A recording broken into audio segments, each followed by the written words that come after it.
Ali Siddiq, man, I appreciate you, man. Pleasure. So you're gonna keep doing this. Do you ever think about like what you want to do? Because I don't see myself ever stopping this. Yeah, I mean, I don't know if I can. Man, comics don't retire. We die. We die, bro. And you gotta push yourself. You got to push yourself, man. You got to push yourself. But I don't know what else I would do. I do it anyway. Through There's and nothing. through. Like, it's through and through. I wouldn't, the 100 million, yeah, I just have some flyer sneakers. It's just, Yeah, I'm going on fucking stage. I'm going on fucking stage. The mere thought of not doing it is terrifying. Terrifying. and could be considered off-limits.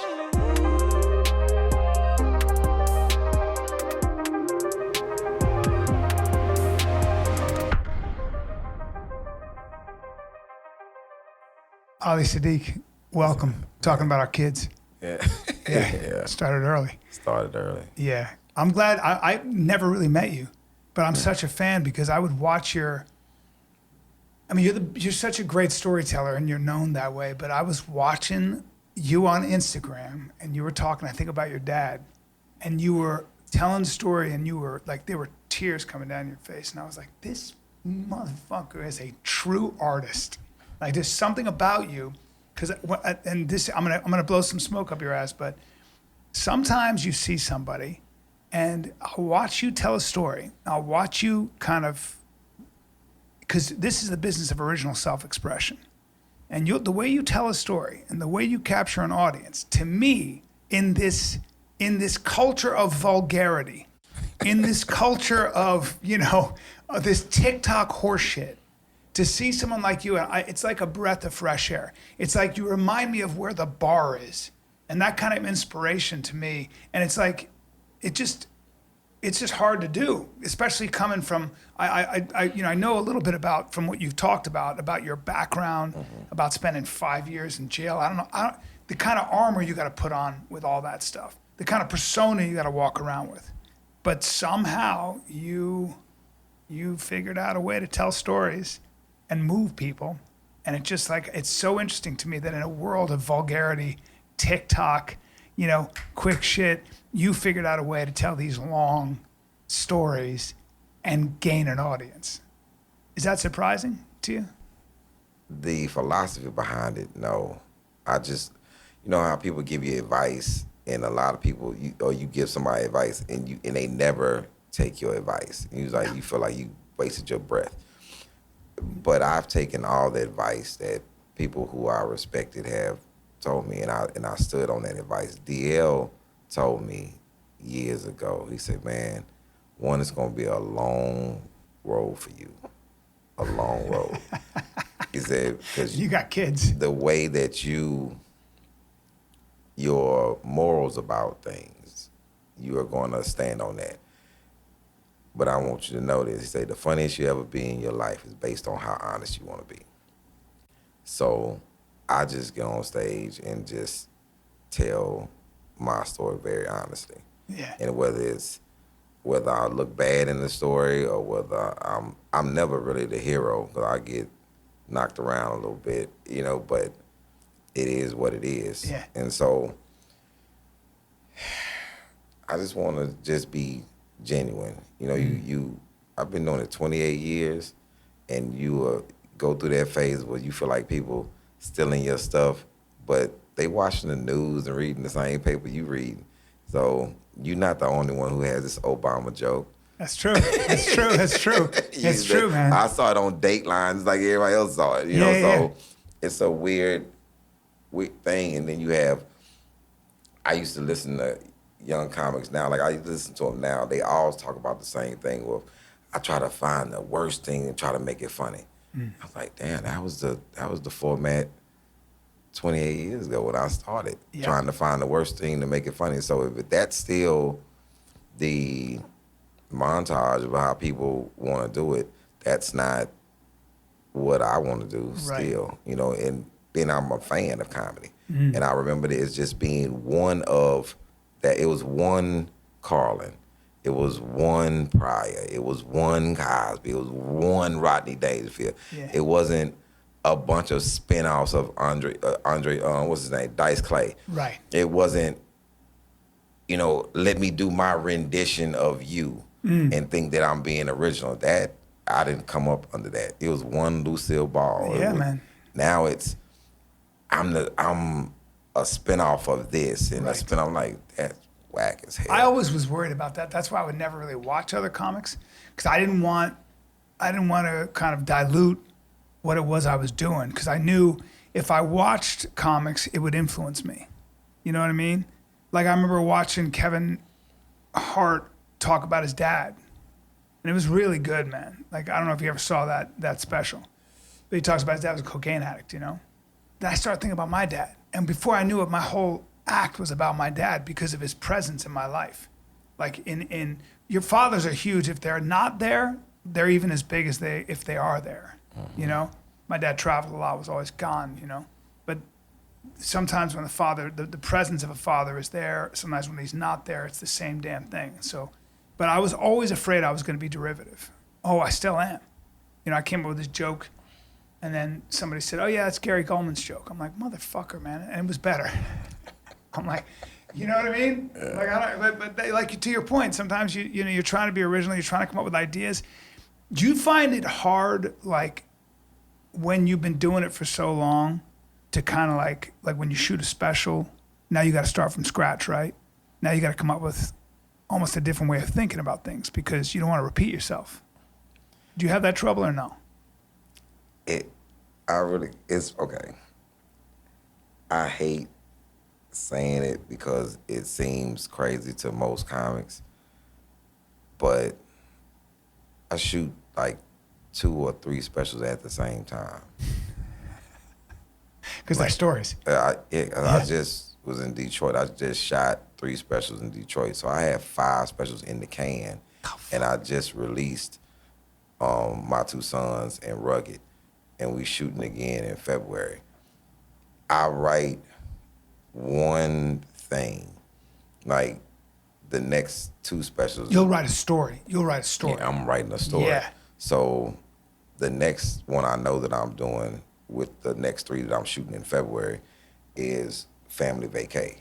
So on Family Vacay, it's me taking my whole family to Cabo.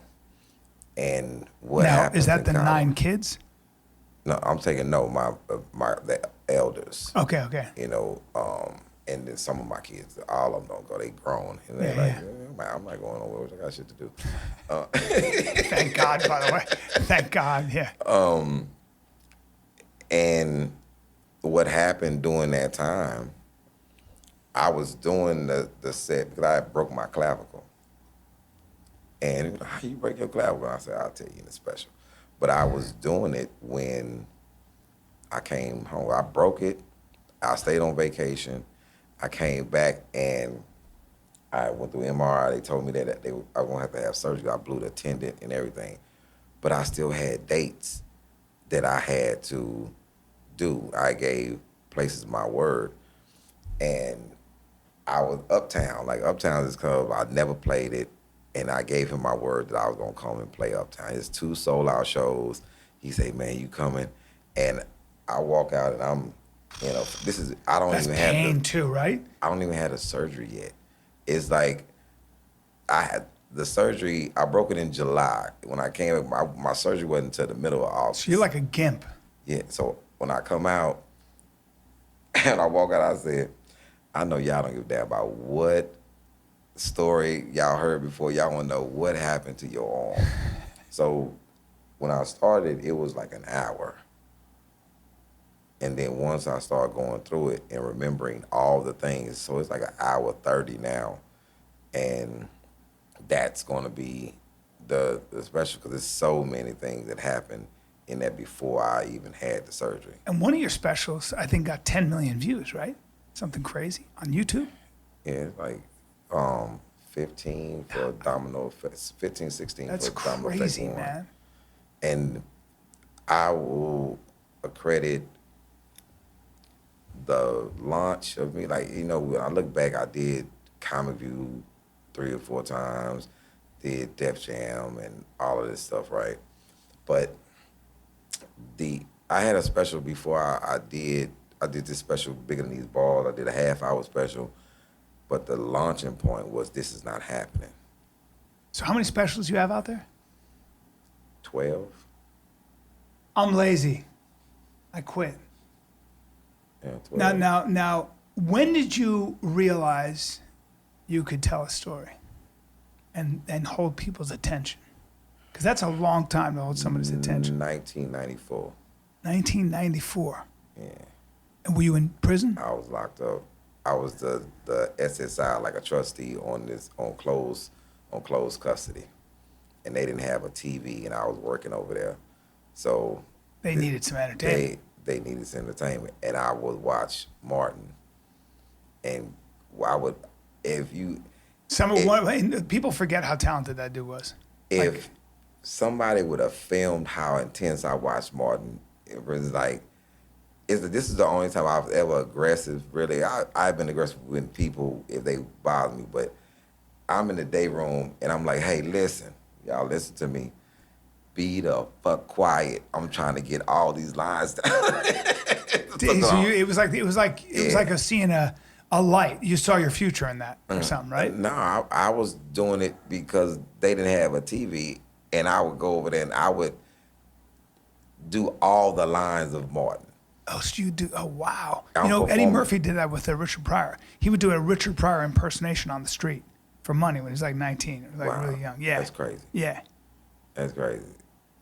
I remember me and Charlie was good friends, and I used to do this story about white people jogging, and Charlie thought it was the best. He called me out of nowhere one day. He said, yo, you ain't gonna believe this, man. A white guy was jogging on the beach and it was raining. He said, I remember you talking about rain, and then a helicopter lands on it, falls out there and lands on him. I said, what? He's doing, and I said, why you think about me? He's like, because there was a white man jogging on the beach. And I just listened to you. I remember Joe bit. I was like, He was a great storyteller he was too, a great from what I heard. storyteller. Yeah, he was. Well, I'm curious too because you came out of Houston. Houston's rough. Yeah. You end up selling drugs because it's probably the only thing, right? You go to jail. I've always been curious about people who you can put in a hole.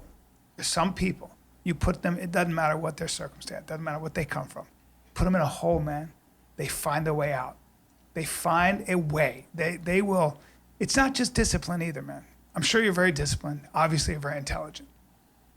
But I always want to know how a dude like you who's in jail, no prospects, you don't, how the fuck are you going to do anything, right? Now you're a felon.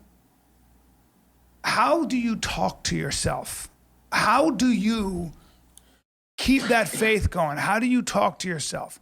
What is the process that you stay inspired? What is the process where you say, I'm not only going to get out of here, but I'm going to become Ali Siddiq? Very candid. Very honest with myself. You're very honest. Very honest with myself. So the reason I'm kind of like this, I was an embarrassment to my family. I'm probably the only person in my family that didn't finish college. Wow. This is horrible, by the way. Is that terrible? It is the worst thing I've ever I don't know what tasted. it is. It's vomit in a can. This is the worst. What is that shit? Wow. Electrolyte drink. No, it's bad. Damn. Okay. Vomit in a can. Shit. Because I think I tasted that shit about 3 episodes ago, and I was like, what the fuck is in this thing? It was terrible shit, man. I took one sip and I left it right there. I was like, well, I'm not even throwing it away. I was just like, freaking drop something with that shit. I watched you do that. I was like, he's gonna drink that, huh? This is so that you I don't know, what clean is the that flow thing? with. Like, It's called saps. I don't want to diss it, but damn.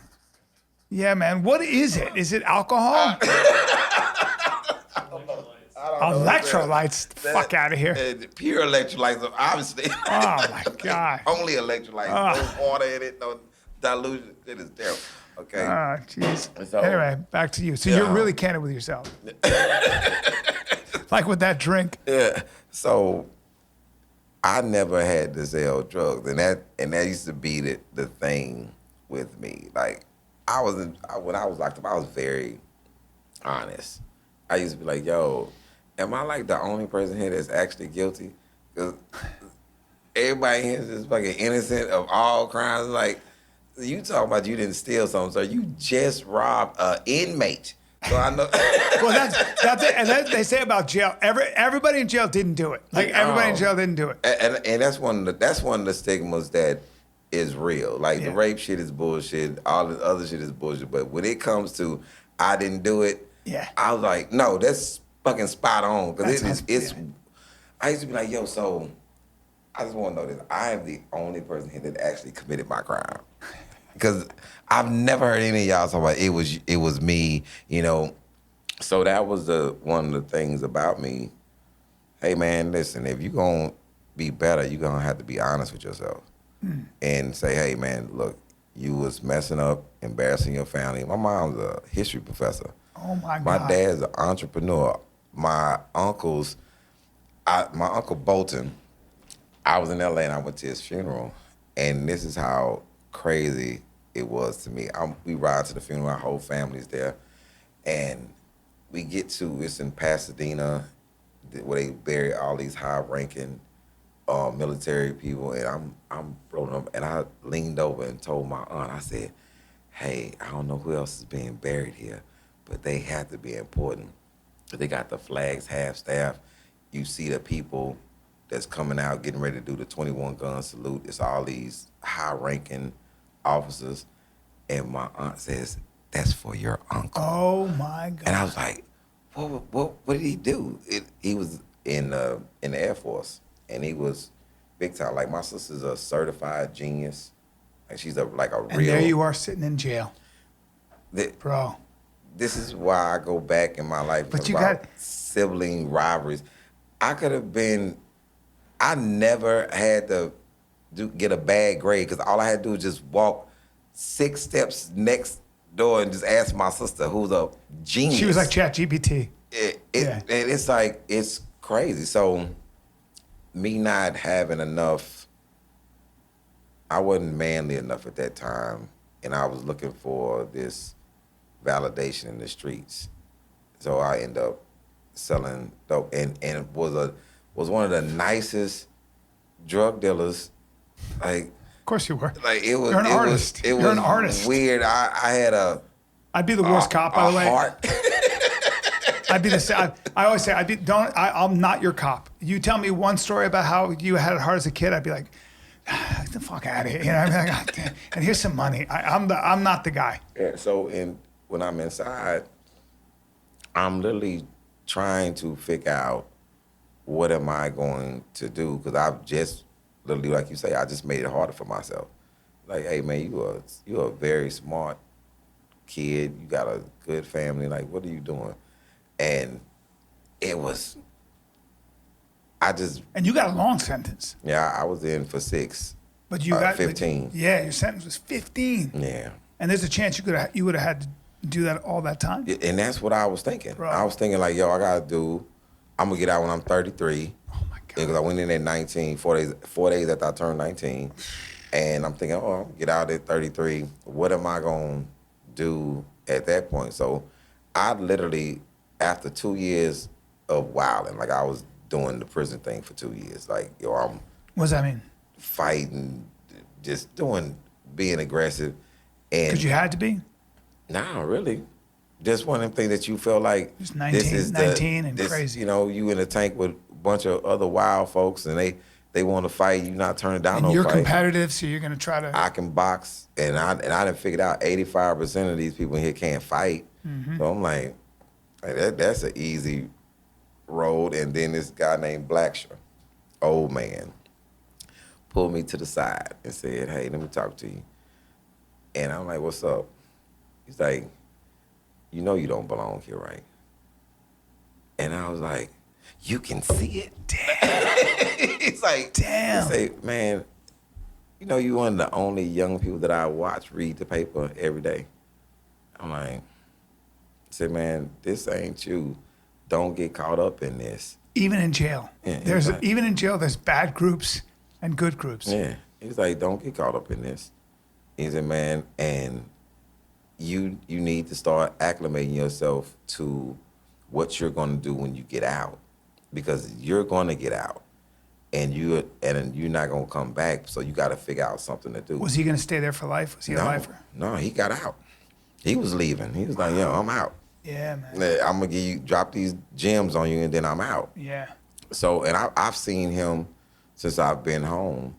Good. Like I've been home 27 years, so I've seen him maybe 10 or 15 times. He Saved your ass, right? owns a cleaning company. You know, he was just he didn't want me to go down the same road that he said he had been twice.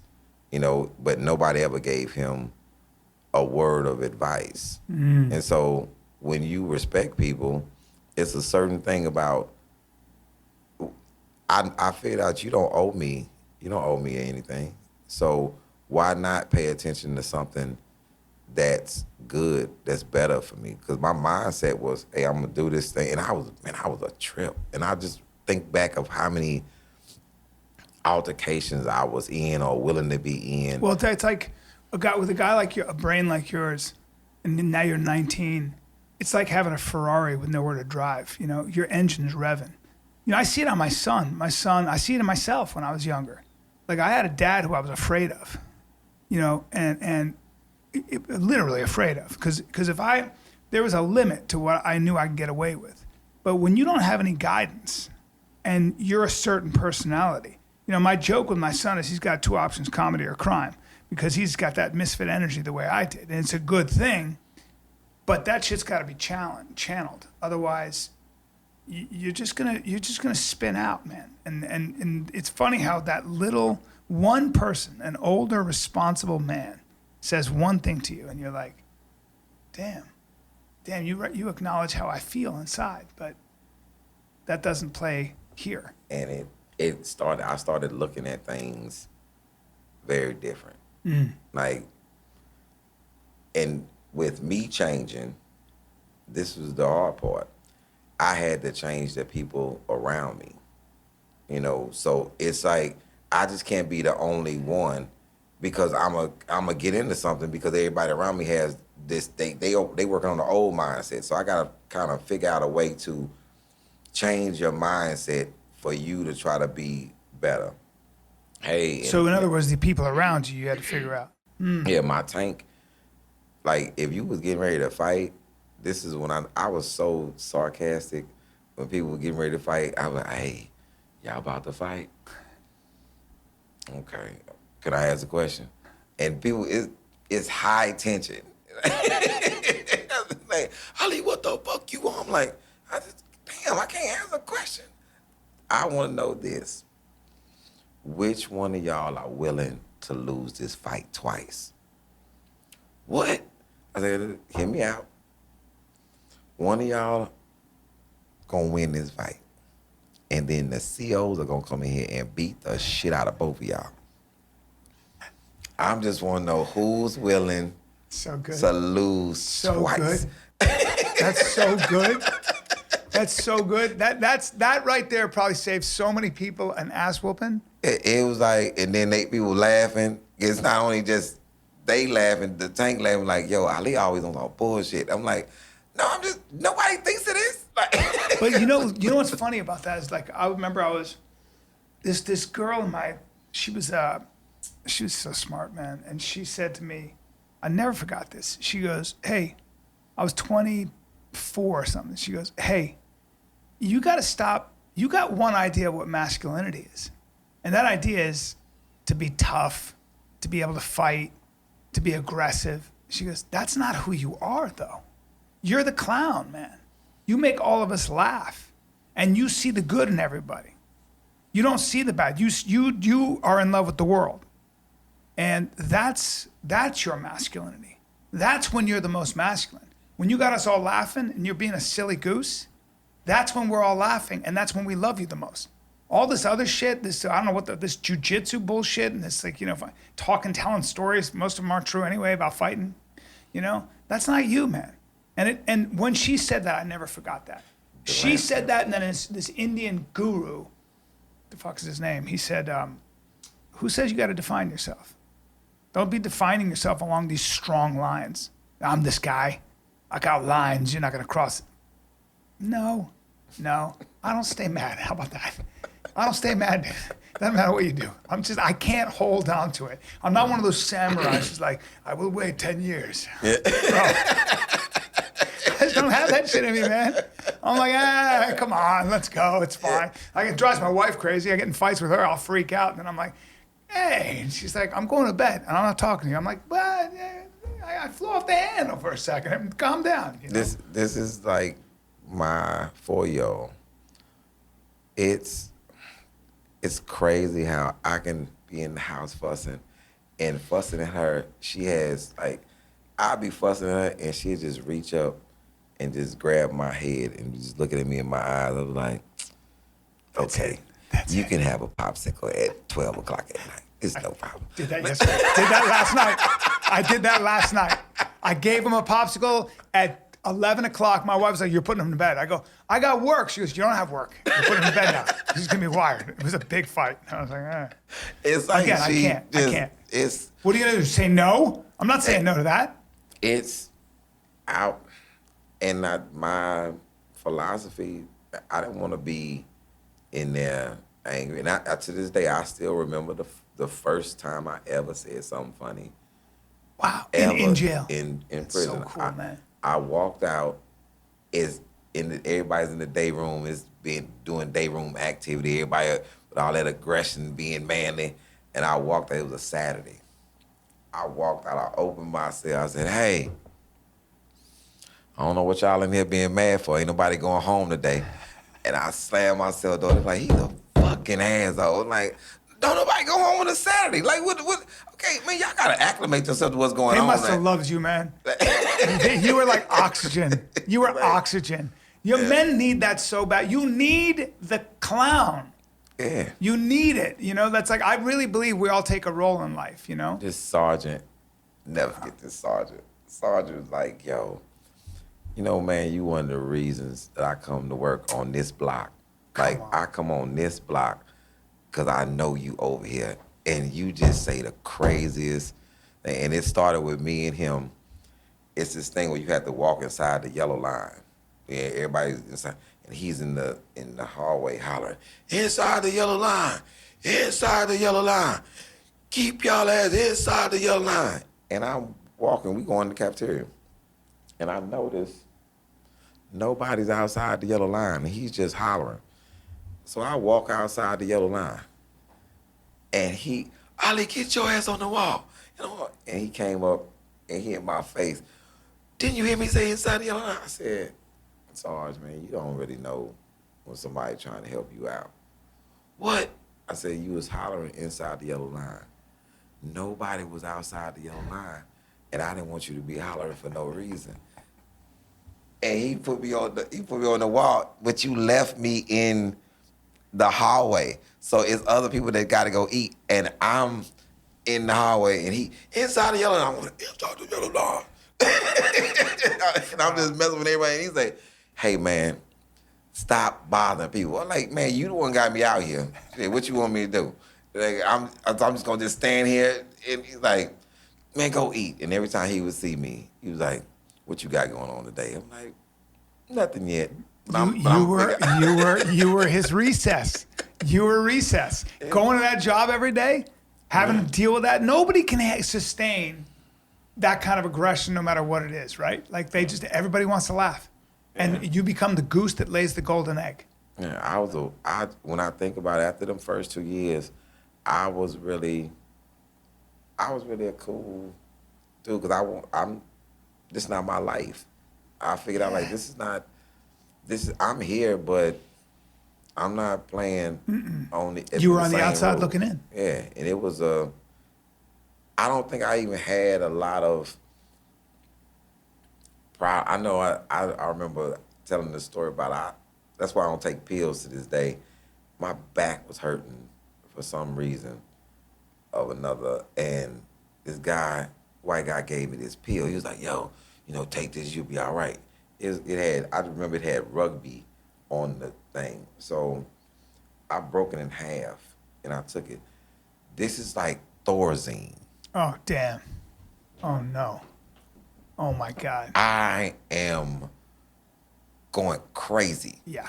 And I'm trying to get to the cafeteria, and it's like, and I'm just going along the wall. It's like I was paralyzed on one side. It was bad. Damn. And Imagine if you took the whole pill. it was inmates being like, yo, Lee, what's going on? I don't know.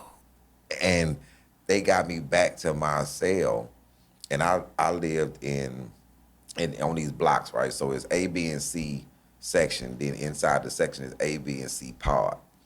So you live Is it in state penitentiary or federal? state. Yeah. So inside the pod, each section has a television, and TVs are designated for certain things. You have your sports TV, then you have your movie TV, and then you have the Mexican TV, which stays on Telemundo Okay. the whole time.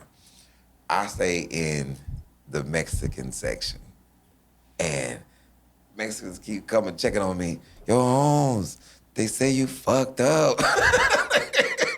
How long did it take to get back to normal, man? The next day, like I would have to go to sleep and everything. So I think 2 weeks later from that, Mexican dude named Carlos, I'm sitting in the movie section.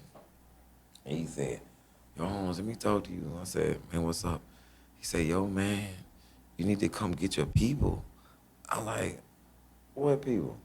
Because when you in politics, you don't check black inmates. Right. It's like you don't check white inmates. What, black checks black, white checks white. Everybody check Yeah. their people. So And is there interaction? Do you talk to each other? Or no? it's interaction amongst the heads, basically. Like, But you wouldn't just and then talk everybody to someone. Then everybody that works together talks to each other because Okay. you in work Yeah. camps.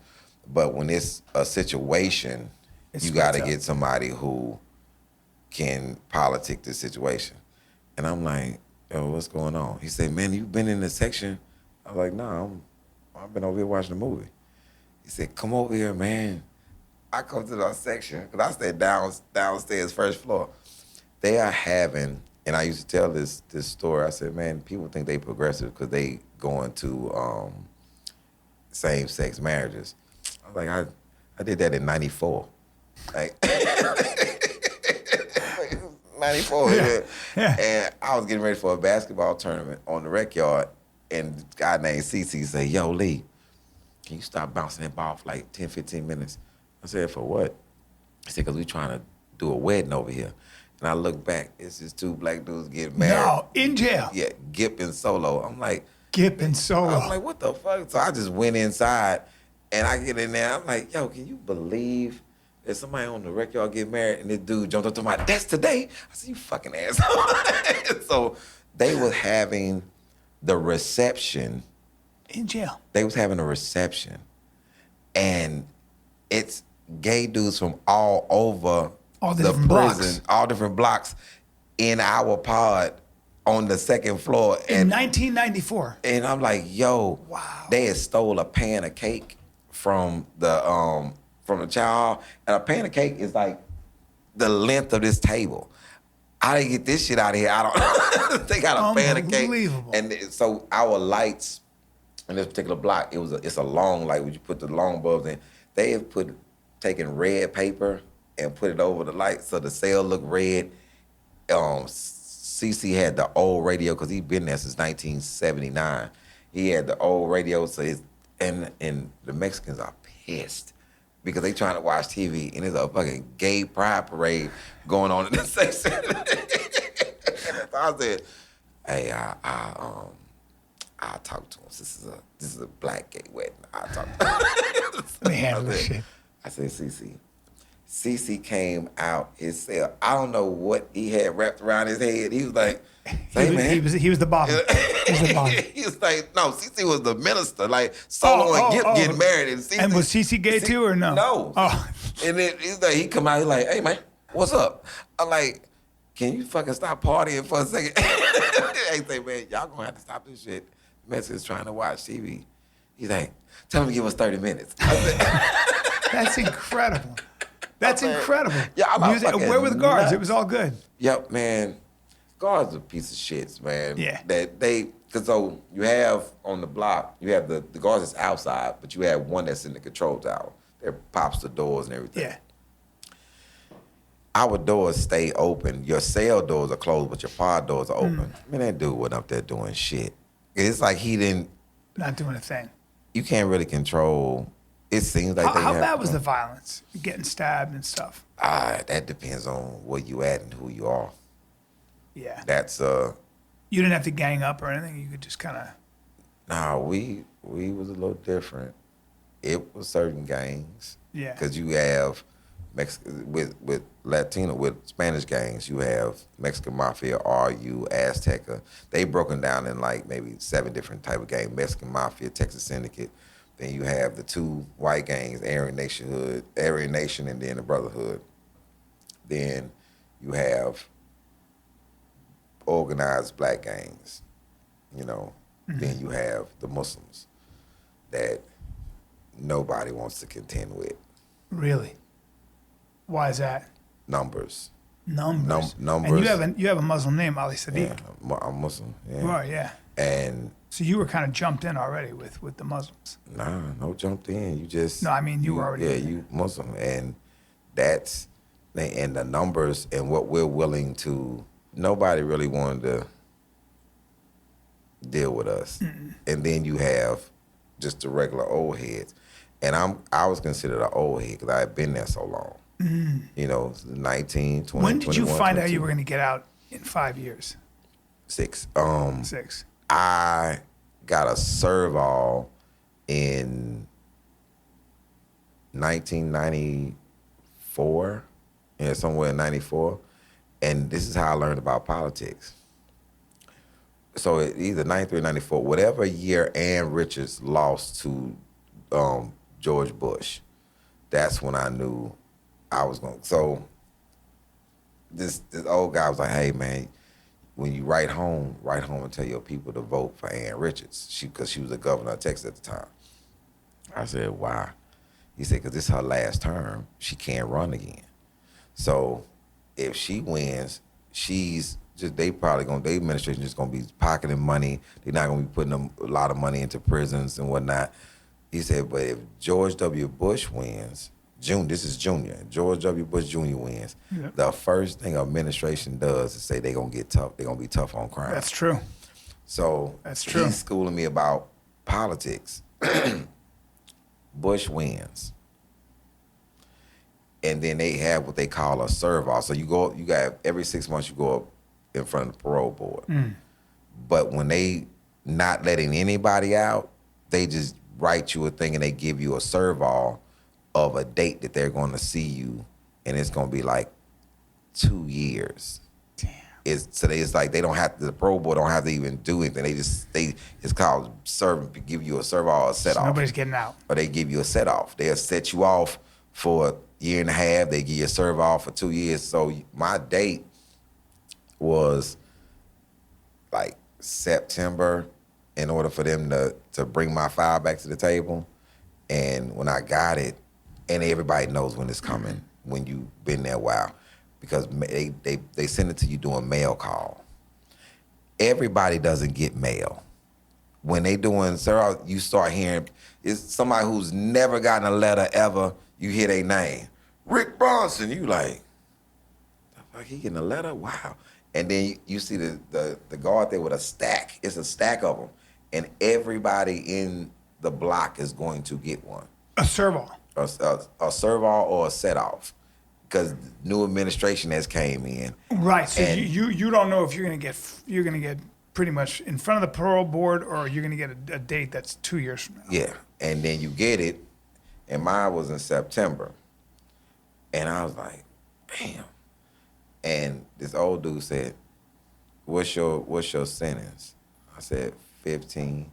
He said, so you gotta pull a mandatory 6 and a half on that. I said, yeah, if you're not counting good time, and they don't count none of your good time, they don't count none of your, all that going to school. 15 years, by the way, just for selling cocaine. Yeah. Throwing your whole life away, warehousing you for that long. She didn't even start off with 15. It was higher, and we had Rio Harris did a good job. My attorney did a good job to get it down. It was down 15 years. You do 15 years. It's an eon for selling cocaine. Yeah. Fuck out of here. I can't stand that shit. It was. I don't know why. I think about the incarcerated constantly, and I always have. And I went to New York. I remember there was a place on 57th, and I went. I never forgot this, man. And I went up, and I said, I want to help prisoners when they come out. I want to help them reacclimate. And he said, well, how do you want to do that? And I said, I want to give them. This is how naive I was. I go, I want to give them a reading list because I think I know the kind of books that can help somebody. And the dude goes, they don't even have shoes, man. They don't, like, a lot of these people don't read. They don't know how to read. They're not going to be, they need a job. They need the basics, man. They don't need a book list that you've read because you went to college. And that's how naive I was, bro. I was like, they just need the knowledge. And I'm literally, and I was embarrassed because he was a good guy, but he was like, listen, man, you don't understand what, like, we're dealing with a mountain they have to climb. And we got to start with the fact that I got to get them like a place to stay, a job. There's 1,000 things before we get a reading list, bro. They're not going to be reading. A lot of them don't know how to read, or their reading isn't where you think it is, And when I hear these stories about life and you realize that there are people in there who, my buddy went to jail, got a couple friends who were in jail, I went to visit him. Saw this kid, young kid, man, athletic, built like a brick shit house, just beautiful human being. And he was doing 22 years for selling cocaine, some bullshit. That was in the 90s. You would be amazed of the level of education, intelligence. My Garrett was my cellmate on M Block, was my bunkmate on M Block. We were talking about somebody who was a really good stockbroker that was on cocaine. Mm-hmm. They sent him to jail. He's a user. And they sent him to jail. Yeah. No, because whatever he did in the course of using, because like my pop sold powder cocaine, but my pop sold that my pop started the carrier service downtown Houston, where back then lawyers needed paper signed. They wasn't faxing. Right, they would send. Then they had send a courier. They had these bank bags and all this transferring money. Yep. But mass majority of these attorneys were snorting cocaine. Mm-hmm. So my pops, it wasn't even his idea. It was a attorney asked him to go pick something up. The distribution channels. Little bitty vial, yeah. Brown, black top on it. Then next thing I know, my pops is bottling this stuff up. His partner was a boxer named James, and he was a heavyweight boxer that was good. You know what I'm saying? That was with Foreman and all them. He was a good boxer. Then Man. Ivory was his friend that had the carrier service on the other side of downtown. They split up downtown. This is before the guys were on bikes and like very good businessmen. Yeah. But this powdered cocaine, my dad never sold crack. He sold powdered cocaine. Everybody was snorting at this time. This is 70s and the 80s. Yep. So before fentanyl, when the blow was good. Yeah, and it's so Gary was one of them type of guys that was snorting them, however that goes down that road. And I always say, man, my pops was very irresponsible in his Did he get caught? No, never got caught for it. My pops never went to jail until he was 57. 57. He went for an aggravated assault. He got into a... It's kind of a badass thing. I'm 58, bro. Fighting at 57? And he got into a... I'm already locked up. I'm locked up, and I get a letter from my grandmother that my dad got sentenced to your jail. to 5 years. Damn. And then, and I'm like, what? And then she explained it was assault, and my dad wore boots all the time. He always wore boots. And he kicked this dude head in really bad. And so I remember when he got there, he was on some shit. Did he come to the same jail? No, that was in the St. Just. So my uncle Mac is locked up. My uncle Alfred, because my dad's side is crazy. My mom's side is perfect. My dad's side is insane. Nuts. Like everybody's in jail. insane. So it's my uncle Mac, my uncle Alfred, me, and my dad are all locked up. All of my grandmother's men on my dad's side. All her sons and her grandson are gone. Your poor and grandmother. I'm her only grandson. Your poor grandmother. And I never wanted, this is the crazy thing. People ask, I never wanted my grandmother to come visit me, ever. Because my grandmother was an enabler.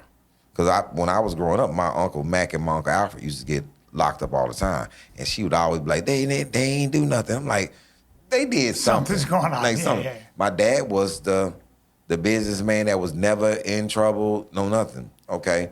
On my mom's side, you have all these stellar people that just like How funny. Yin and yang. Right? Yeah, I'm talking about it is crazy town. It's like Did he do all 5 years? No. he did like 2.5, but when he got there, my dad was still on some shit. So I get this letter from my pops. He wrote me while he's inside, I'm inside. So he had all this money on his books.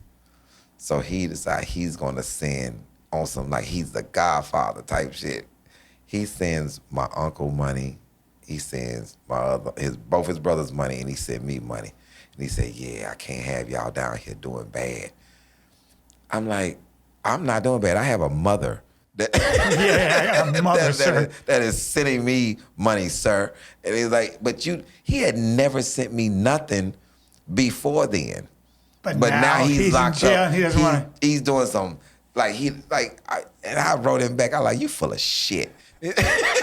He's like, he never visited me or anything, but because when he did, I got locked up, right? I watched my father sell cocaine. I sold pills for my dad when he went out of town and all this shit. He came to 1301 Franklin, the county jail, and the glass, right? And he had my little brother with him, and I'm 18 years older than my little brother. My little brother's a baby. He comes out, he said, you in here locked up for cocaine. Man, what then got into you? I said, you? What the fuck you talking about? You? Like, you taught me. Like, are you? Like, okay. you were my college. So this is his irresponsibility. I'm 10 years old, right? I have a toothache. My wisdom teeth are coming through my... Rub a little of that shit He on there. came... Now, this is the first time I ever seen him putting it in the vials, right? And when I told the story about he had it in this Miracle Whip, this Cool Whip bowl, because he would keep it in the refrigerator. I thought about this maybe last year. I said, how fucked up was my pops to put the cocaine Incredible.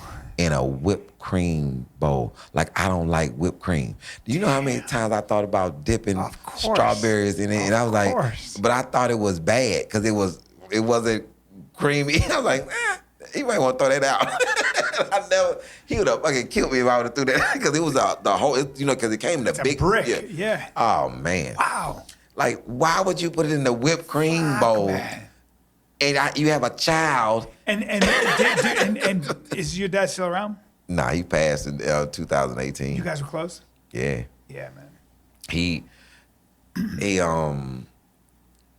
this is one of them things that is why I don't get too excited about things. So in my mind, anytime I'm really excited about something happening, I think something very bad is about to happen. You're waiting for the other foot to drop.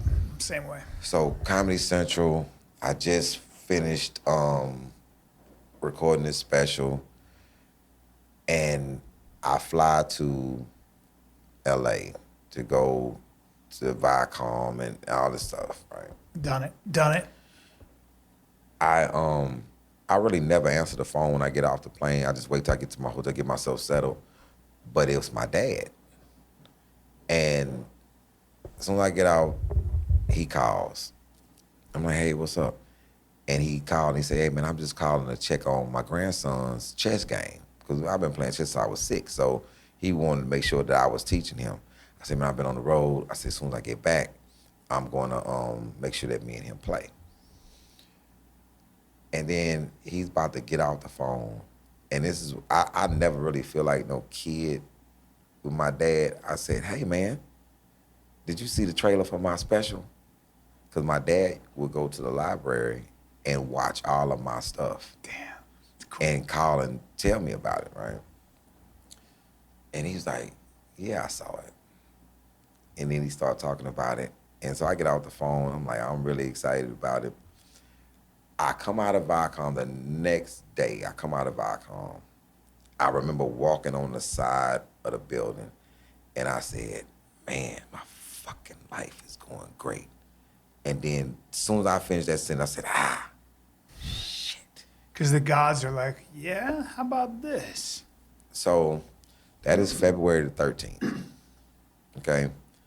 I have my alarm set because I got to fly back to Houston because I have 2 sold-out shows at the Improv. So I'm gonna do Valentine's Day, and then I'm leaving, going to DC, and I have all these shows in DC, 15, 16, 17, and I'm like, okay. Alarm goes off. What I'm thinking, that's the alarm. My phone's going off. I'm like, damn, I know I said it, my flight is in a minute. So I finally get up and go to the phone. It's my dad's girlfriend, Joanne. I answer the phone. I say, "Hey, Joanne, what's happening?"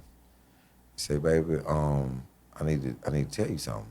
I'm like, "Joanne, I'm gonna be up in a minute. I'm gonna go to the airport." She say, "Nah, but I need to tell you something about your dad." I say, "What's up?" I just talked to him.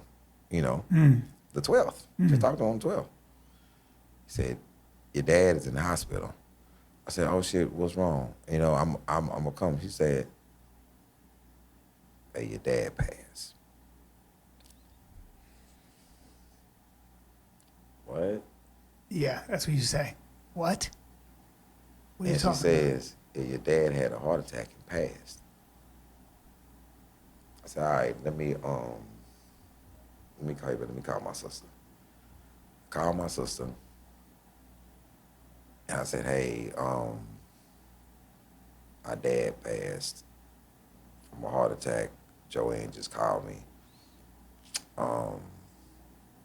You're gonna have to start getting stuff together, cause I'm on this tour, and I gotta finish this stuff out because my special is coming out on the 23rd." He said, "Cool, I got you." So I fly back to Houston. I do the 2 shows.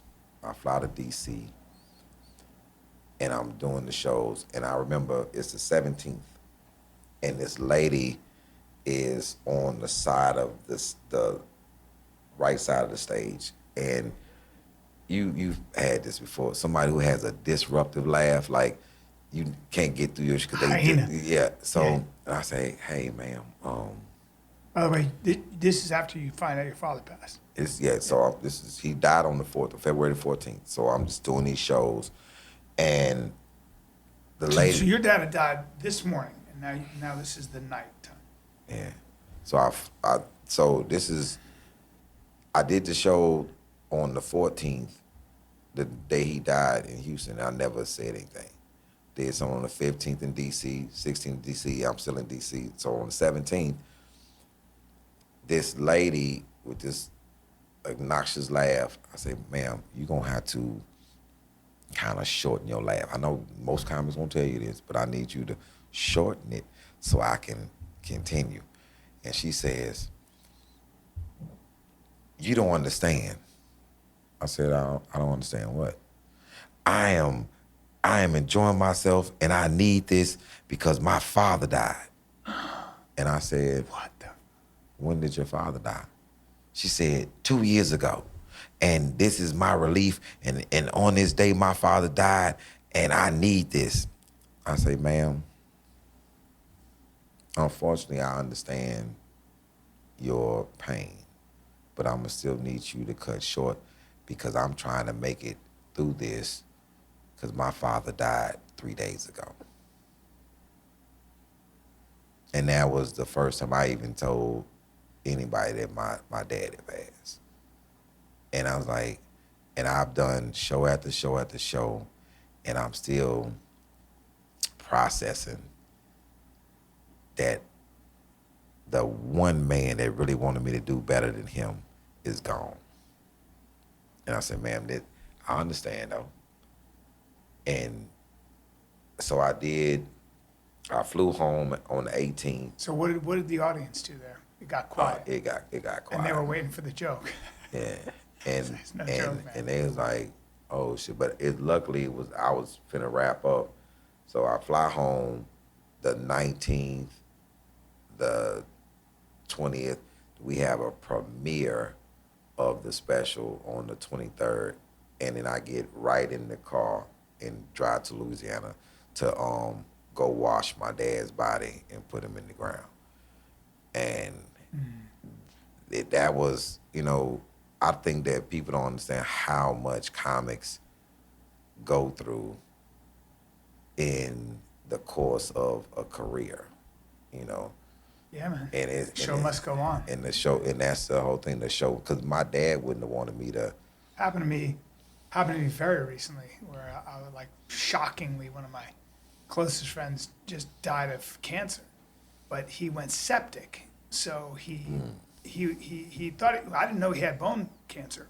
He had bone marrow cancer, but I had no idea because he kept it a secret. He thought he was going to beat it, and I was like, I texted him twice. I was like, hey man, you all right? I'm worried about you. No, man, I'm good. I'm just decompressing. I'm just taking a break. I can't wait to see you when you're back in LA. Blah blah blah.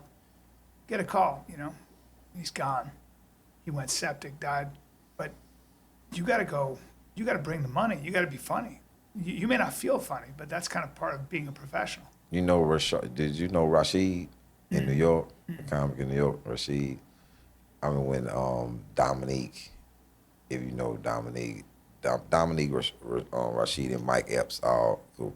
She called me and told me that Rashid had passed. I remember when Chris Cotton passed. I remember when Patrice passed. Mm-hmm. And I felt crazy when Patrice passed because for some reason, I know I can feel certain things when I should have did something. And I don't think I'm gonna see that person again. And I was supposed to do this show with Patrice, but it was an ice storm in Houston. It was like 290 wrecks. I'm like, I'm not coming out there. You just asking me to come. I'm not fucking with it. I'm not. And he's like, you pussy. I'm not. You're not finna fucking mind trick me to come out there in fucking ice storm, Patrice. I don't give a shit what you say. Too bad. I sat with him one time with Dov Davidoff. That guy broke down female and male psychology. I literally was like, I looked at Dov, I was like, what the fuck? I'm gonna write this shit down. He goes, he drops a heavy truth.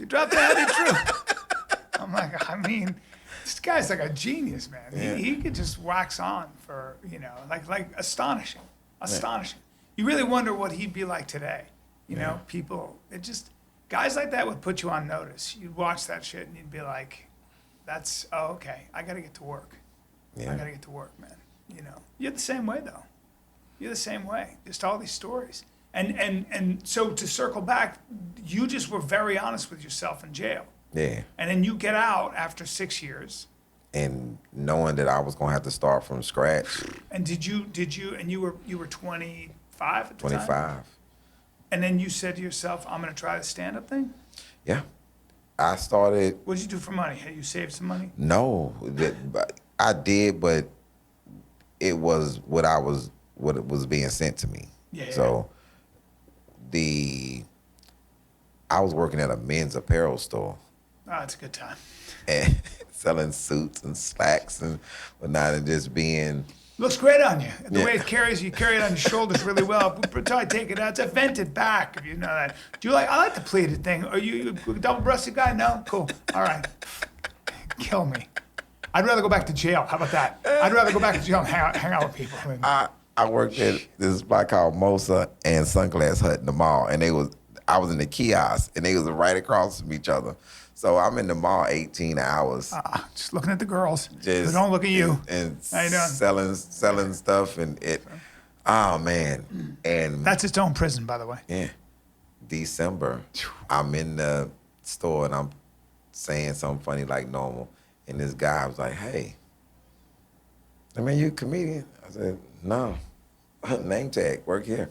It's like, you ought to go to this spot called Just Joking. My mom owns it. I'm like, "Oh, okay." He just came up to you? Because he was in there buying clothes. And You were making him laugh. And I was in there, I'm making a story, because that's how I sold my stuff. And I came on a Thursday night, December 4th, and it's Apollo night. I don't know that it's Apollo night. I just think it's a regular open mic thing. And this is my first time on stage. And they booed me because I had on a suit. From Men's Warehouse. I did not read the room well. No. It's college night. The Apollo, they up there rapping, they doing poetry, they doing everything. Black audience? Mixed. And it's. But they're ready. They're gonna boo whoever. Oh, it's crazy. Ruthless. And so I go up and I was like, "Hey, how y'all doing?" And the amount of boos that came, it was crazy, because while I was getting booed, right, Earthquake walks in.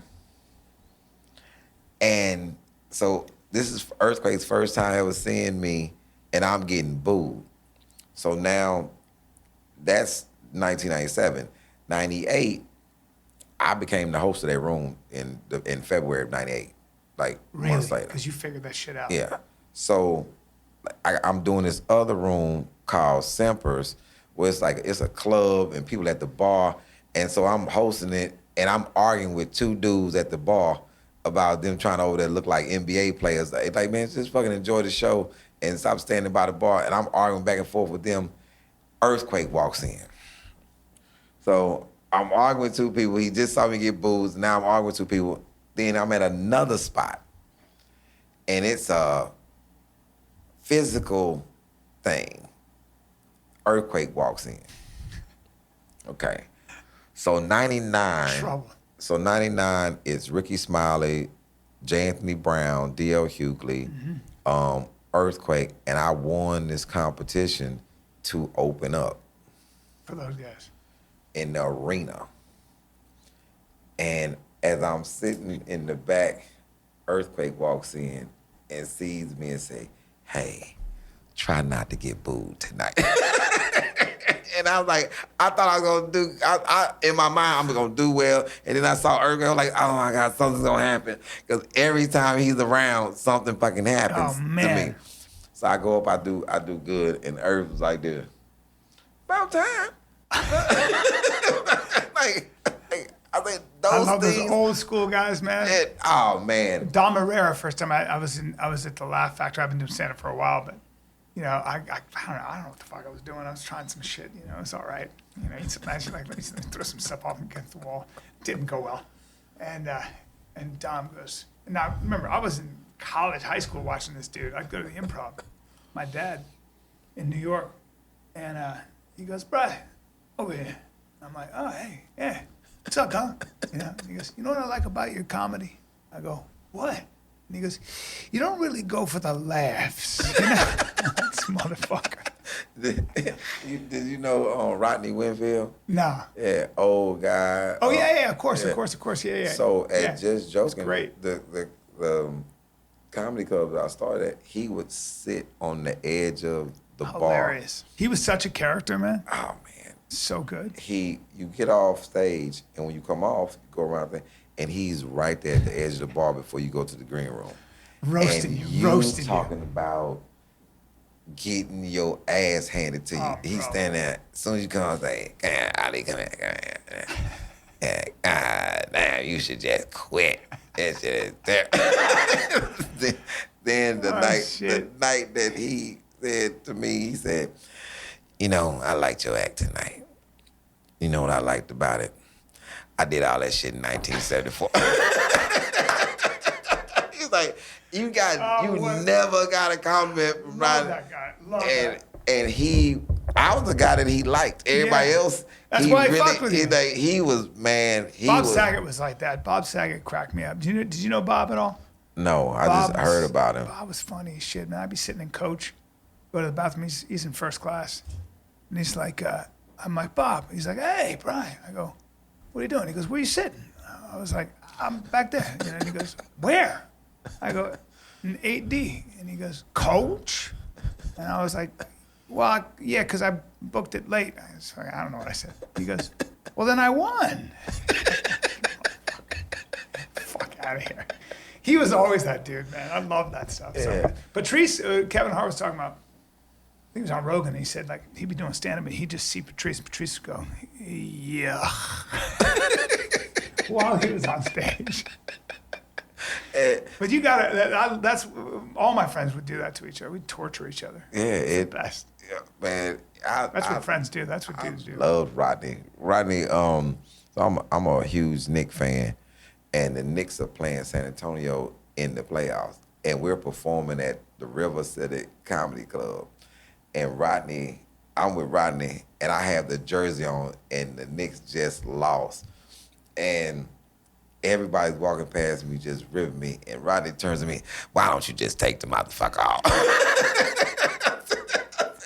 Ain't right, I ain't no other shirt on under this. He's like, Okay, yeah. this is looking, you're fucking terrible, because I'm not going to help you fight these motherfuckers out here. It's a great Rodney impression. Yeah, I loved Rodney. Hilarious. Man. He passed though, right? Yeah, he passed. Yeah, I remember. So you're gonna keep doing this? Do you ever think about like what you want to do? Because I don't see myself ever stopping this. Yeah, I mean, I don't know if I can.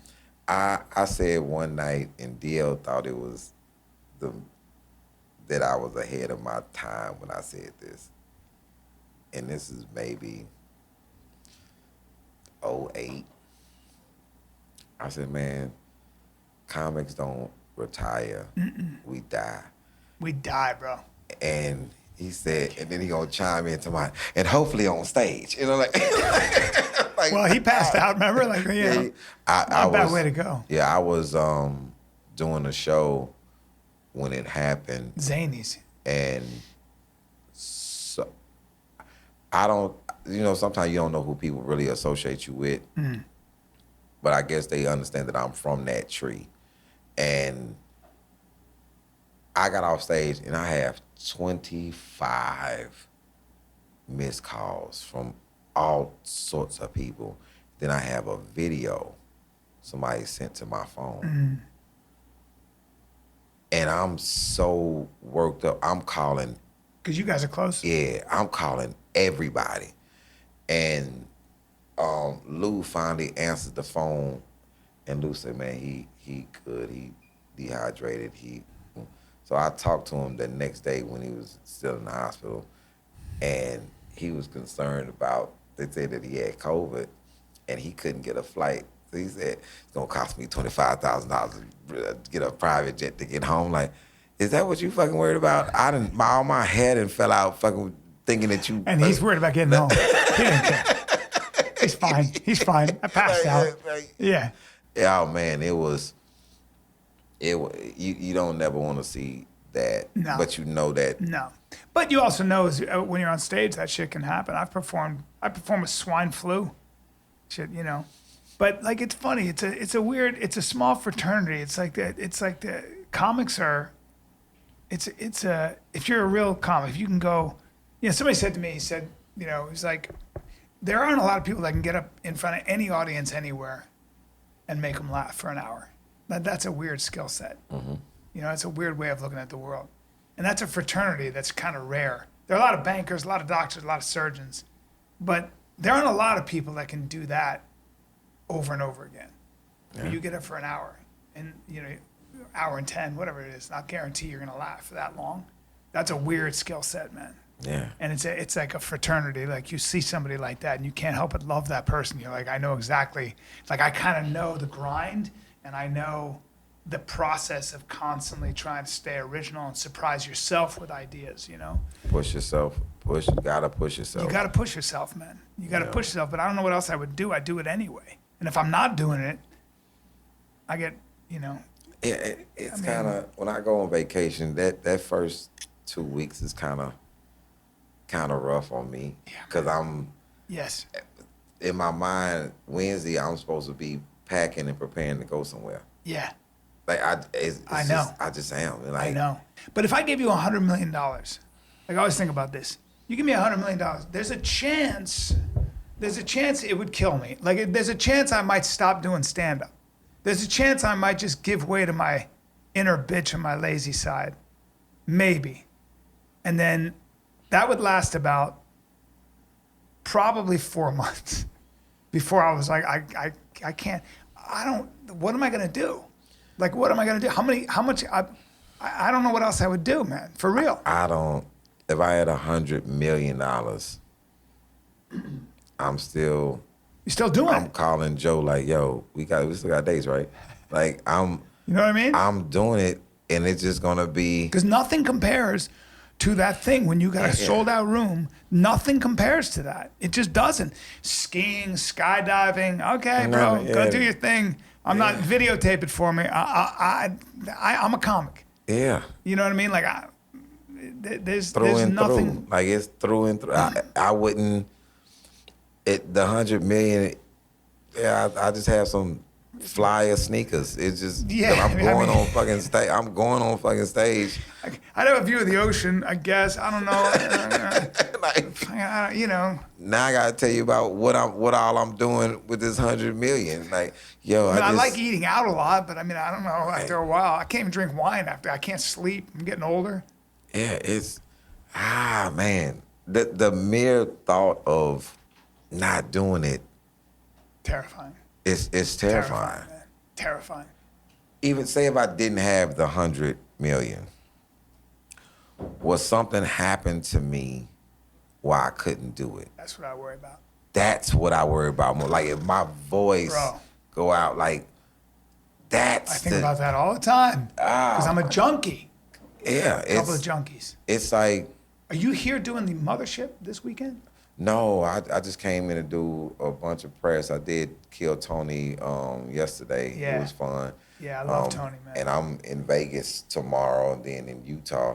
Cause I'm just now getting back, so I'm in the minor leagues right Let's now. go. Your manager's just knocking doors. Hey, you guys been talking for 2 hours. Let's get out of here. I love doing this, man. One last spot, man. I'd love to come back, man. Anytime, man. I mean, you got a standing invite. I just love.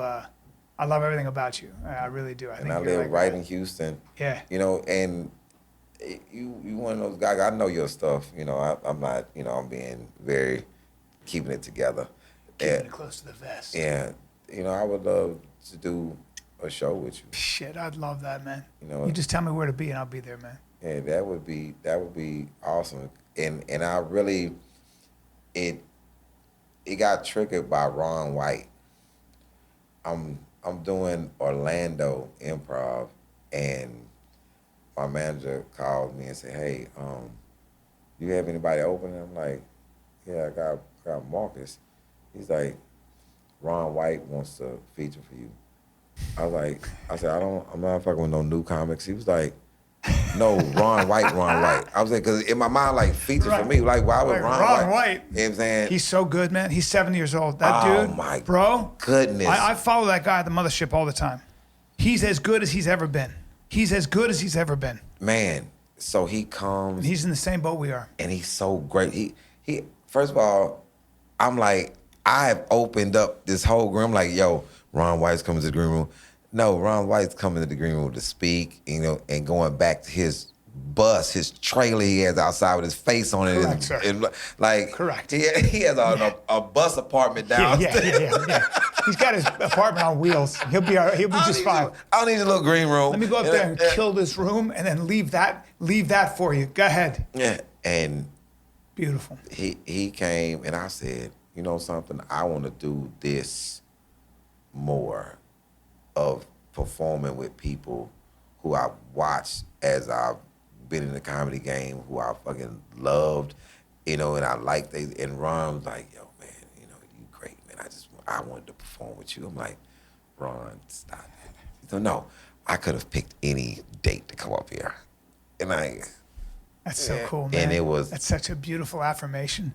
It's when you know you've kind of arrived, you know, for now. Now write a new hour. Now write a new hour. Write a new hour. Ali Siddiq, man, I appreciate you, man. Pleasure. You're a good man. You're a true artist and a breath of fresh air, and you're much needed out in this world Thank you, of sir. peddling nonsense and nothingness. Ali Siddiq, ladies and gentlemen. Challenge your ideas and could be considered